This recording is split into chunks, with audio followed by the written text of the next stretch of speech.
Hey, Katie. Oh my God. Are we really doing this? We are. Welcome to Higher Downloads, where two moms, entrepreneurs, and spiritual seekers are getting real about doing our best to live life in alignment. Yeah, and by getting real, we mean the raw, unfiltered voice memo version of ourselves. And you know what we're really obsessed with lately: higher hmm downloads. You know that moment when clarity arrives seemingly from nowhere? That's it. That's the higher download from your highest self. Exactly, because we know everyone has the ability to access their own higher downloads. So nothing is off limits here. Everything in the wheel of life, from career, spirituality, motherhood, relationships. Yep, everything. And really through the lens of higher consciousness and joy. And we have to share our higher downloads too, right? So grab your coffee Or your crystals, or whatever you need to have fun with us. and get ready to tune in to your own wisdom channel because receiving higher downloads means you can live your life in HD. Higher Downloads starts now. Welcome to Higher Downloads. It is recording, by the way. Oh,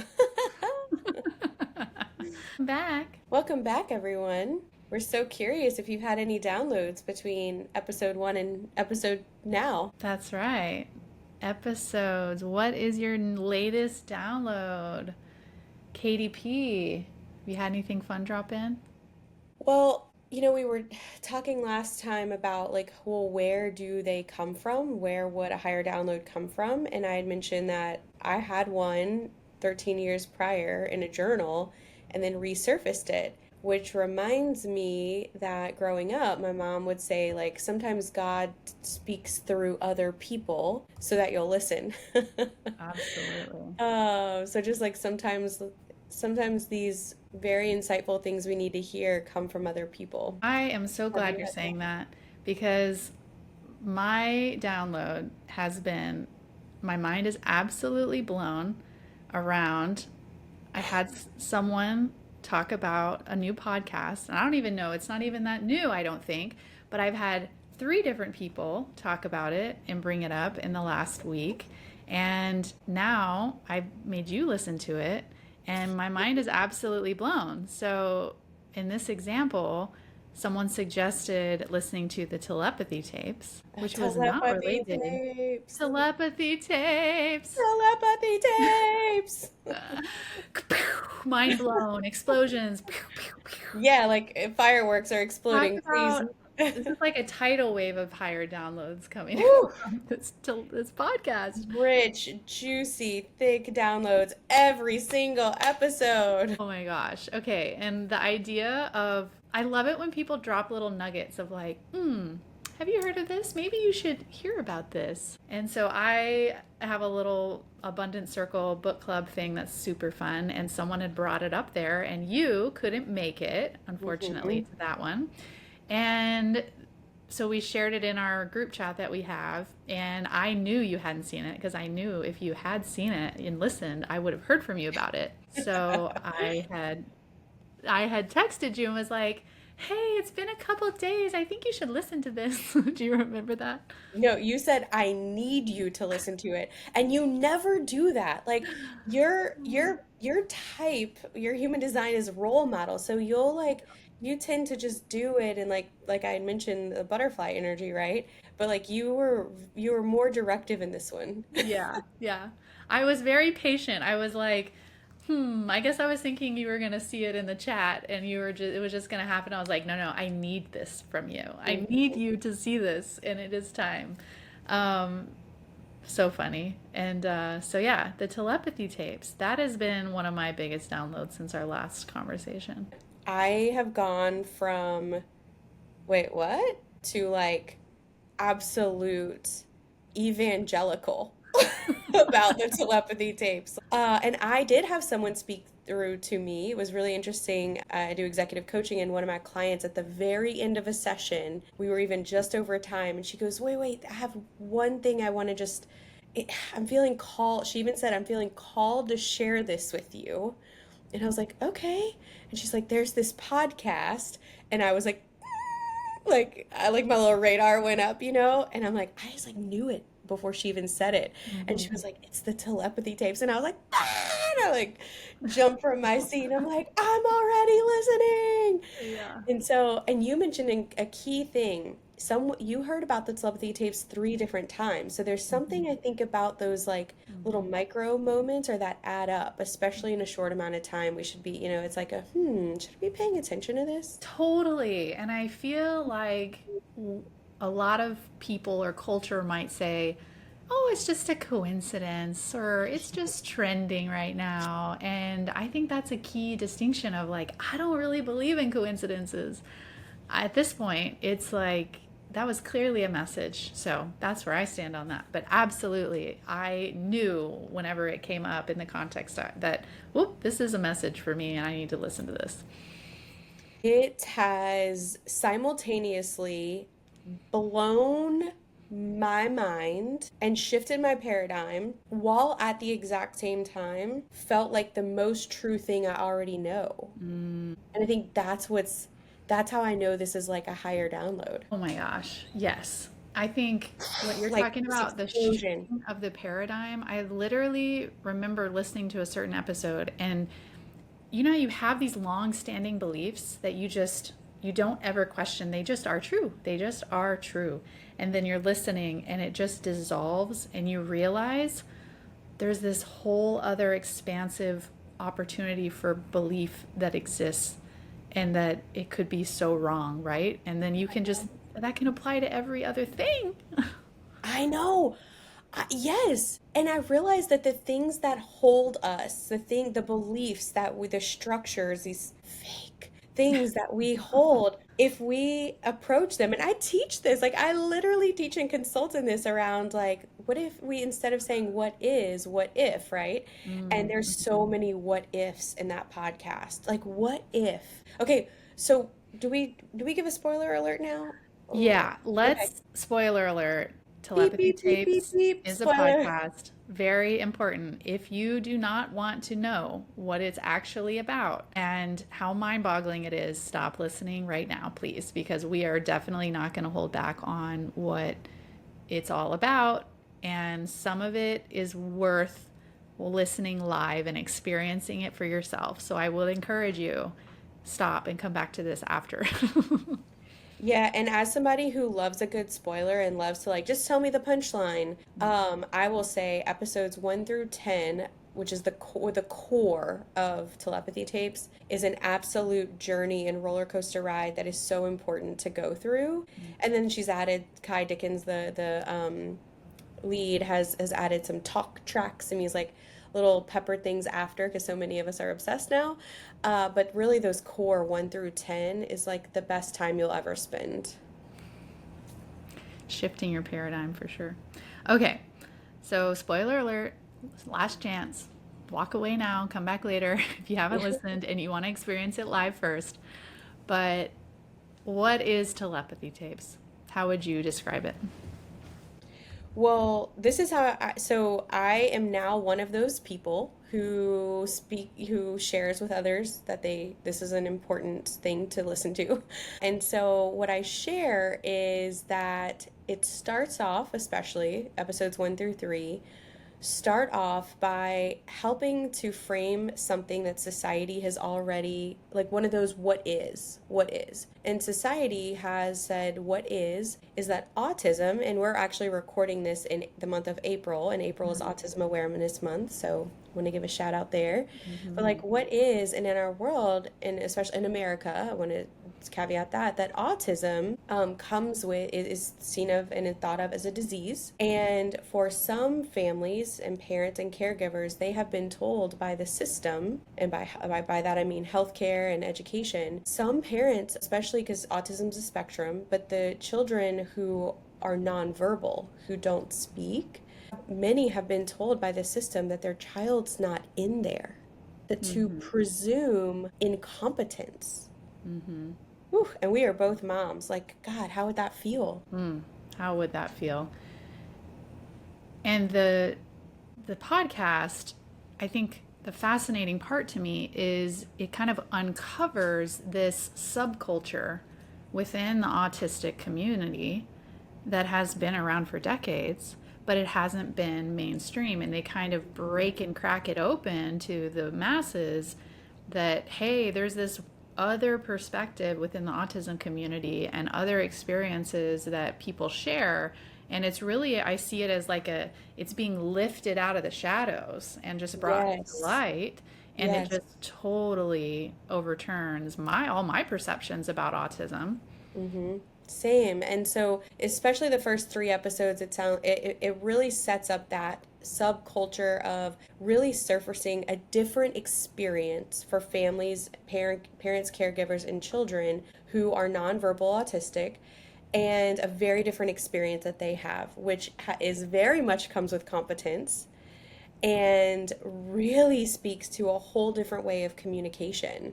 So these, when because having executive functions, which is, means like our brains can actually tell our bodies what to do, and we can have fine motor skills and gross motor skills, and if you've ever seen a toddler try to like deal with in holding a pencil and those fine motor skills and things. So nonverbal autistic have a really hard time with executive functioning and holding their bodies. And so one thing that society has said is, well, if you can't control your body, then you're not competent. And what we see in the first three episodes, at least, is that um, yes, they might not even know that they have hands. They Mm, might not know that they even have a body, but yeah. they have light bodies. Mm. And I think the telepathy part too, right? I mean, telepathy has had such a cultural, like, it's almost like a freak show thing, right? It's almost like a magic trick of, Yeah. ooh, can you do telepathy? Well, how are you tricking us into being able to pull that off, right? There's like a Yeah. What am belief I that thinking? Tell me what I'm thinking. What am I thinking? yes. So breaking the mold on just a general, I don't know if we'd call it psychic abilities of sorts. And I also think it broadens into consciousness and just spirituality. It blends into all of that combined with the autistic community. It's, uh, it's an amazing story with lots of evidence and examples. Yeah, and that's it, right? So it's called telepathy tapes, but it's really about like how these children who are autistic can literally read the minds of their caregivers and can communicate with them. But they didn't understand or know that that was fully happening until they were able to teach some of the autistic, like how to spell is what they would call it, or they lettering, where they can actually go to a letter board or a device where they can learn to spell. And so once they could communicate in our muggle, let's use that little Harry Potter reference, like Absolutely. actually spell words to us, um, that caregivers could understand, oh my God, that's you do understand me. You do read you we can communicate through our thoughts. Mm. Yeah, and I think it's important to, at least to clarify for me, that I know nothing about this before this podcast. Like, I have Same.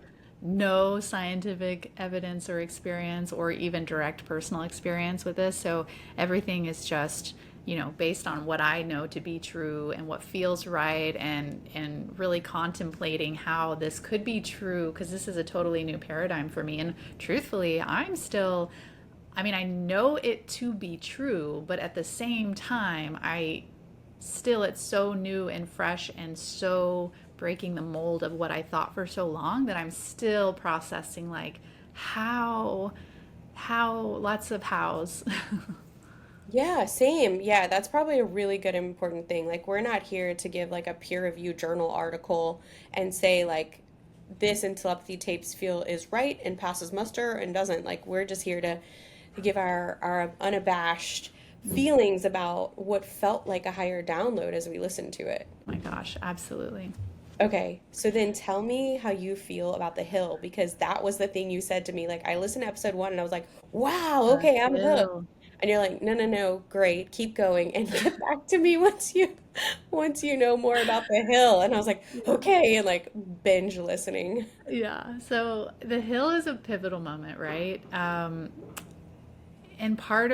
just spoiler alert, the hill is basically a energetic place that these autistic children communicate, not in the material world. We're talking about energy and consciousness and souls being able to communicate telepathically. But the part that blew my mind is how many people knew about the words the hill A hill. in all across the world, the country. Like it was not, it was a shared word that they knew from being there. Like here's where I Because, get, yeah. yeah, keep going. Keep, No, what are no, your thoughts? no, please, please keep going. Well, I just feel like in I'm my just adding mind, little exclamation points as you're talking. yes.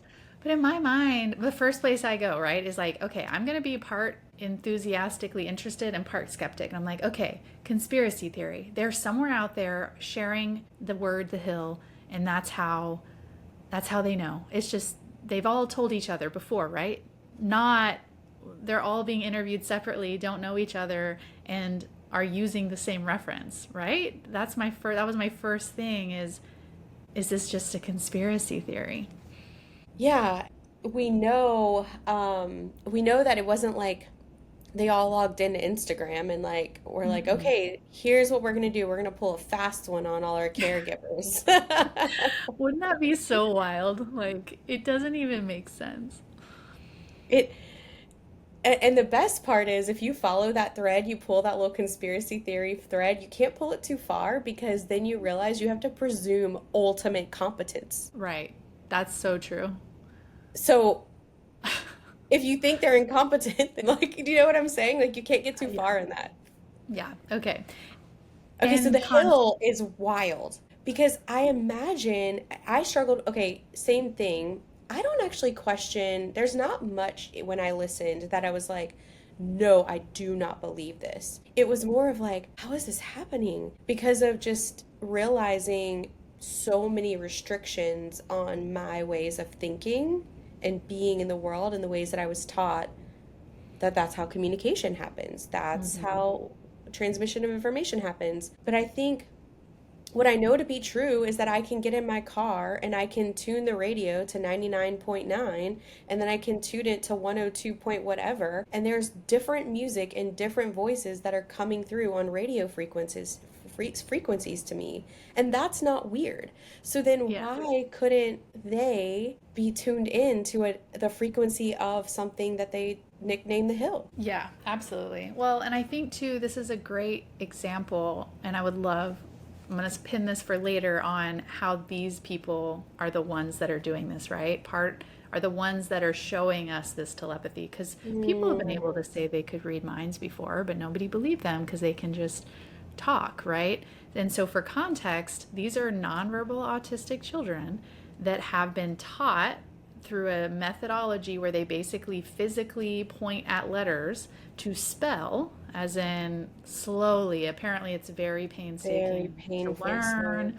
takes so much effort and energy because think these children just don't have the motor control to be able to do most of this stuff. And so they're spelling out and communicating. And then they kept finding this pattern where the caregivers around the children were thinking things and the children, autistic children, were responding to them without verbally talking. And Mhm. they have many, many examples and interviews of where they have tested it in rooms too to show that this is so common and like with 100% accuracy, not like Yeah, 30% accuracy. I know. I think, the researcher brain in me really loved the juxtaposition of that, that in some other peer-reviewed journal article controlled studies, that they thought it was mind-blowing that they could get 30% accuracy in telepathy with verbal neurotypical humans. Hmm. And yet with the nonverbal autistic, it's 100% accurate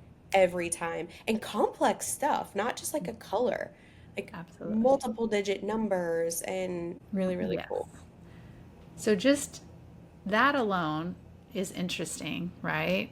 They're finding this pattern where caregivers have been saying this for decades. And But of teachers course, as well, teachers. teachers, but of Mhm. course, they can't go around saying this or they're going to get fired or like think that they're crazy. Like, it's naturally, you're not incentivized to share this with the world if you're living this experience.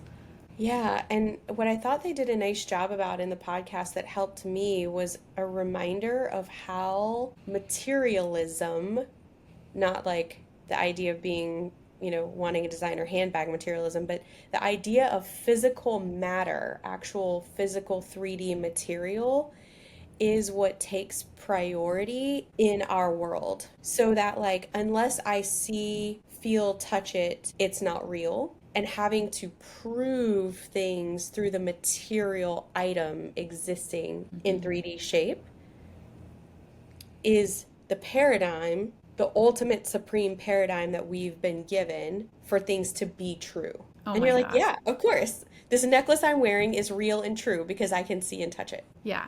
But my essence is not more, is doesn't exist, even though you can feel me and you can feel my energy if I'm sad or if I'm upset or angry versus like joyful. It's like everyone can feel that. I love the radio example. It's like we accept radio waves, they legitimately are in the air all around us. All around How us. is telepathy any different than that? We we accept Bluetooth Yeah. as like, thank God we have Bluetooth earphones. How you think that music's getting in there? So things get transmitted through the air all the time. All the time. Well, and I guess yes, but also, what is the slit examples of, and Oh, are you going shoot, in observation theory? yes, I'm going to observation theory where the cells that are connected, even when they're separate, they're still connected and communicating The because particles. yes, entanglement, like quantum entanglement, Hmm. because that I think is different than radio waves going through the air, but it's not fundamentally like it's two of the same things where you don't have to see them for it to be real. Right. Yeah, and so one of the things that really got me, I can't remember if it's in the core episodes or the talk tracks, so sorry audience, but Akil is one of the people you'll meet, one of the autistic people you'll meet who's telepathic, and his mom just makes me laugh. Like she brings so much joy to me. All the moms do. Libby, oh my God, Libby, my heart. Oh, my heart. But Akil's mom just made me laugh because she was saying something about like, can you measure love? Can you prove that love exists? Can you like she was like, show me an instrument that measures love, and I like Love started it. to think about that. And she also has this really great thing around knowing what's true for you, which is a good way to think about like our higher downloads we were talking about before. Hmm. She was saying something like, if I have a headache and I go to the doctor and I say, show me a peer-reviewed journal article that tells me how many Advil or ibuprofen to take, then the doctor might say, like, well, it's two. And then she's like, well, I took two and it didn't work. So I took a third one and it worked. So she's like, so what am I going to do? Go back to the doctor and say, I'm butchering this, by the way. If you're listening, I just want you to know that your words were way purer than mine. But I got out of it that made me laugh was like, and especially, I have a doctoral degree, and it's like, so you're going to go to the doctor and say, show me the peer-reviewed journal article that says taking 3 Advil helps me alleviate a headache. Hmm. Well, they can't. They can't Right. show you that. That wasn't tested there. But her most true experience is that she and her son telepathically communicate. She's like, I don't know that I need to prove it any more than that. Right. It is. It's there's a peace in knowing what you know to be true is your experience. And whenever you have that, it's almost like you don't even need to go out and prove it to anyone. Hmm. And that's what I think is so cool about this podcast shows how much they internally as a community, so many people have adopted it and been able to live such better lives by getting not having the belief and understanding that they're not in there, that your child, some of them didn't even learn spelling and communicate with their children until they were like 20. Much That later. breaks my heart. I How know. sad. But now they are, and that's incredible. Yeah, I remember like Houston's mom and another little guy's mom saying that if they could only get like those 20 years back. Yeah. Totally. Yeah.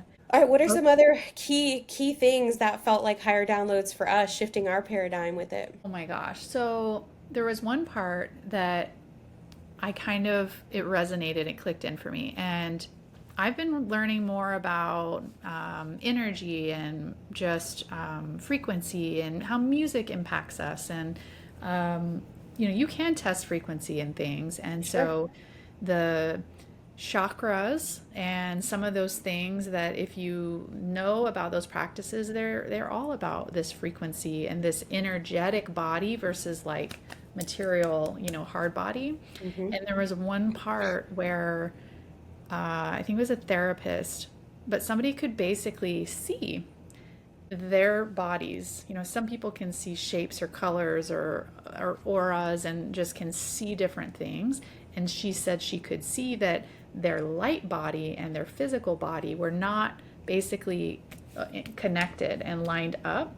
And then in one of the other descriptions, like you had said earlier, that through spelling, one of the kids said he didn't even know he had hands. I didn't know he had hands. And that clicked in. I was like, oh, that makes so much sense. If you're energetically way disconnected from your physical body and you don't even know that you have a physical body, of course you can't operate your physical body. Like, how much effort does it take to be intentional with hand-eye coordination and so many things? So that was kind of answered a lot of my how.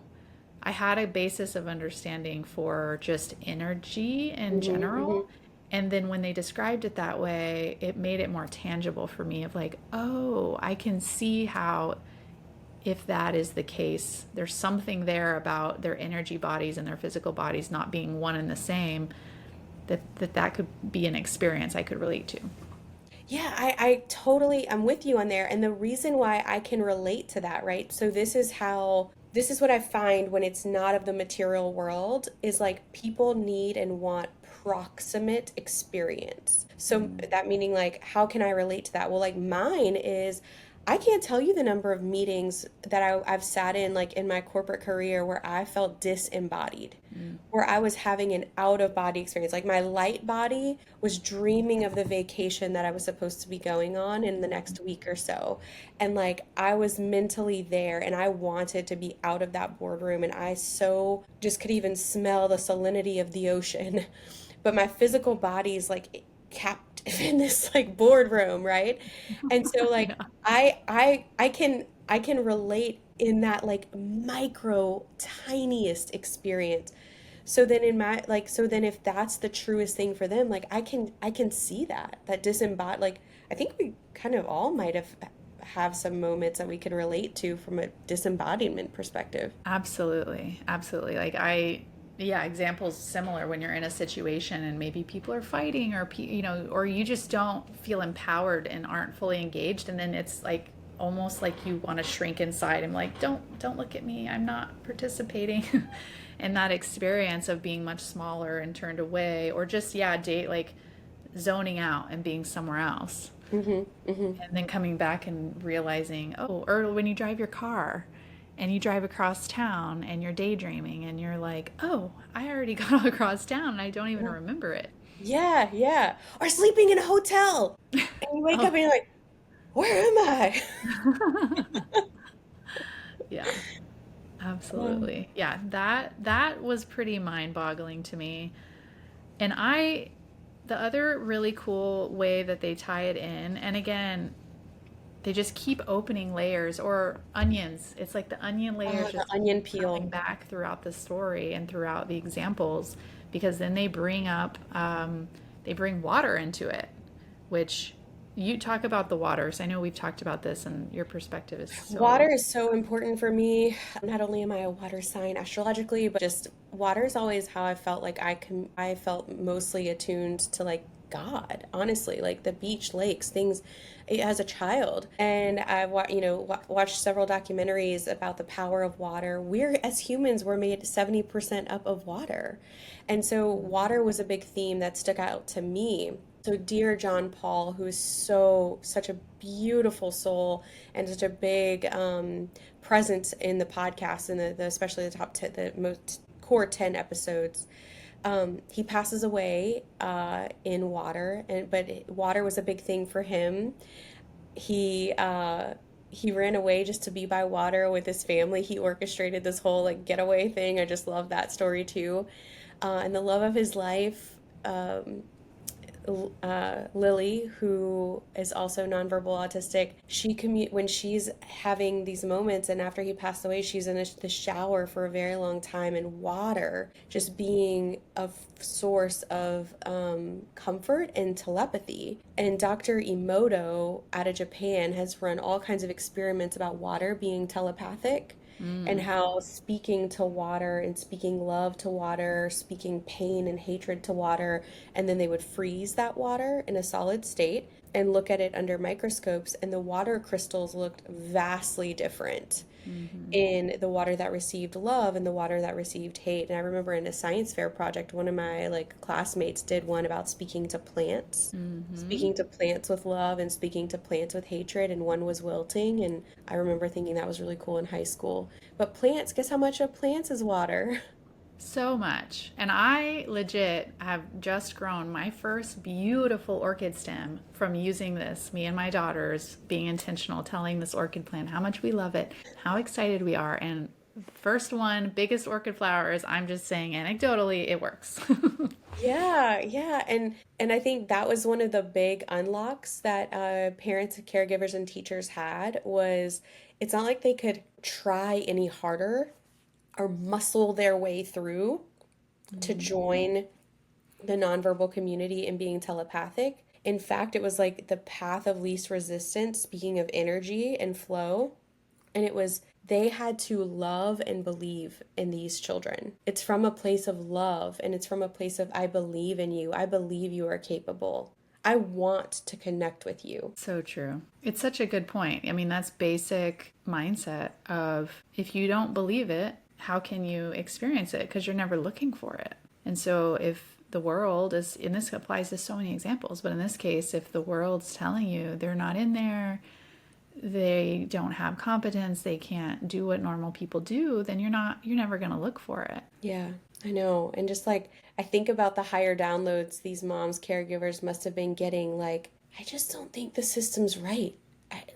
I know my child, I'm feeling something, that body Mhm. intelligence type thing, that Mhm. intuitive knowledge. Absolutely. And then having the tool, right? Once you have the tool to learn spelling and have them spell, well, that opened the floodgate. Now they can communicate. And then it was very clear on how many examples that they could prove. In my mind, it's proven to me that Oh, yeah, I'm that absolutely there. I'm communication is absolutely. happening. Yeah. Yeah, we might have to do whole other episodes on it and my frustration with like the gatekeeping around it. And Mhm. I totally get that there's, fear and gatekeeping. But I think for me, one of the things that's truest for me is that actions speak louder than words. And I just can't imagine that all these like systems and parents and the speech pathology industry and those things have withheld people. They don't want spelling and lettering to be taught. It's not because they presume incompetence. It's because they're actually afraid of the highest of power. Like, Mm. if you didn't think that there was something there, you'd be like, yeah, sure, have fun. Go and waste your time trying to teach somebody lettering. Yeah, have fun with that. Well, I think it's so common and easy to get into that, right? Because then, if that's true, then that opens up a whole lot of things that none of us culturally understand. Yeah, for So sure. yeah, I don't think it's intentional per se, but I think it is a little scary because then how do you explain it if you believe in materialism Materialism. and what and they'd go into materialism a lot in the podcast and it was really helpful context. So It was, yeah. that yeah, I can understand to some extent, but now that I can see it, I can't unsee it. I can't unsee it either. Yeah, and it also reminds me, and I again, maybe just from a place from a higher self place, um, presume good intention. I think like yeah, you can't understand it, you don't know, so how do we do it? But I like to just think about instead of what is, like what if Mhm. we Well, let's play that out because I've thought a lot about this. okay. I want to know what you think. So, what if, you know how when technology took over or the Industrial Revolution, you know how we go through these phases in society where a new thing comes up And it's a new wave, a huge economic boom. It becomes a norm. People that don't adopt it are kind of in a lower place because they haven't been able to have industry or technology or whatever that next thing is. What if this is the next big thing where people that believe and can communicate energetically? Like, imagine a world where we don't have to, we used to have snail mail, now we Hmm. have email. What if instead of our iPhones, we could just communicate? Yeah, and they basically say that that can happen, right? And you and I have telepathically communicated, I believe, or at least in some energetic things where I am literally thinking about something. I mean, what was it like last week? I haven't Yes. been to Starbucks in months, and we both go to Starbucks at the same time. We both had this experience at Starbucks, and we're like Yes. swapping voice memos at the exact same time about like some cool experience at Starbucks. And So true. Well, and yeah, whenever someone calls you and you're like, I was just I was thinking about you. I was That's just it. What thinking if you could about just get you. even better at it and it was a more commonly widespread thing? And Yeah. then the hill could be, there could be other places like the hill. Wouldn't that be wild? Yeah, and so beautiful and so full of opportunity for good and bad. And I think that's probably the tension I just have to hold as a human and a parent and a professional is like certain things are just tools at the end of the day. Hmm. Like a knife can help you like make peanut butter toast, or it could harm a human. A cell phone can be used to connect loved ones across oceans and waves, have a grandparent who's ill see their great grandchild for the first time on FaceTime. Like that's a beautiful way to use the tool for connection. But a cell phone can also be used to steal billions of dollars from people's bank accounts or Hmm. so, it's a tool. And I think maybe that's some of the fear that's really important is to think about like when you open up those new avenues of communication and knowledge transfer, what's the intention? Yeah, absolutely. And it's interesting, they talk a lot about that, about the purity of Mm-hmm. what the hill is and the The hell energy of is. love. Like we talked about higher downloads being love and pure and all of that. So it's a fascinating listen and highly recommend. Have you told anyone else about it? I tell many, many people, and I actually have this like wager that I keep telling people. So for me, it all like shifted right after episode 3. So I'll tell people, listens to episodes 1, 2, and 3. And if after that you don't want to know more, let me know and I'll Venmo you $5. So far, my count was 6. I'm now at 7 people who have taken my challenge, and I have not paid a single penny yet on Venmo. People Hey, are really wow. listening. Oh, and oh, this one's really important too. We focused a lot on autism, but ultimately, as it unravels, right, the onion, we Mm. come to see that it's not just autism, like Alzheimer's or like Animals. animals, other ways of being, because I don't even want to say human beings, other ways of Mhm. being. Yeah, we Oh, can. yeah. Highly recommend go listen to the telepathy tapes and the talk tracks. It's gonna open your mind. And I think the biggest thing that I've extracted from it, obviously, I have some wild ideas about what our future might look like, but I also, it's just that example when you just get smacked in the face with there's another perspective that is completely shifts what you already believe. And I love when those things hit me because then it just helps me in my mind expand and break down those walls and see what other possibilities I'm not able to see. Yeah, and the I think Kai Dickens does a nice job where she'll kind of caveat certain episodes and she's like, I just want to tell you this is my little disclaimer that this might make you really uncomfortable. And Mhm. and in some episodes did for me, but I think that's always the good question is why? Why is this making me uncomfortable? Mhm. So that would be my invitation to listeners is approach it with openness and discernment and um and what if like what could we learn from this? What if it were true? What How could if? we evolve and be more human and be more in higher love, higher Oh, love. so beautiful. I feel like what if should just be a basic principle every day. What if? Love it. Yeah, Okay. The talk tracks and telepathy tapes. So good. All right. This so has been good. so fun. We I'm sure have, we'll talk I'm about this sure more. again. We'll circle back on this one at some point. But yeah, just all the love Please and do. gratitude to all the producers and people who stepped out Mm, into a brave world to surface this as a truth. mm-hmm. Thank you Absolutely. for bringing us a higher download because Oh, it is raising awareness, it is raising consciousness, it is changing the vibration, it is shifting paradigms, it and is. we are here for that. Yes, we are. Yes, we are. All right. Well, we're looking forward to hearing your next higher download next time. Hit us up on at higher downloads on Instagram, YouTube, and www Higherdownloads.com. dot. Higherdownloads.com. Thanks, everyone. You just experienced another higher download. We are so grateful you joined us on this journey. Yep. So if you're feeling that high vibe energy and want more, subscribe wherever you get your podcast so you never miss an episode. And if this episode sparked something in you, we'd be over the moon if you'd share it with someone who might need this download too. Yep. Connect with us on Instagram at Higher Downloads, where we share more behind the scenes magic and some bonus content. You can also find full episodes, transcripts, show notes, and resources at higherdownloads.com. Until next time, trust your downloads and keep vibrating higher.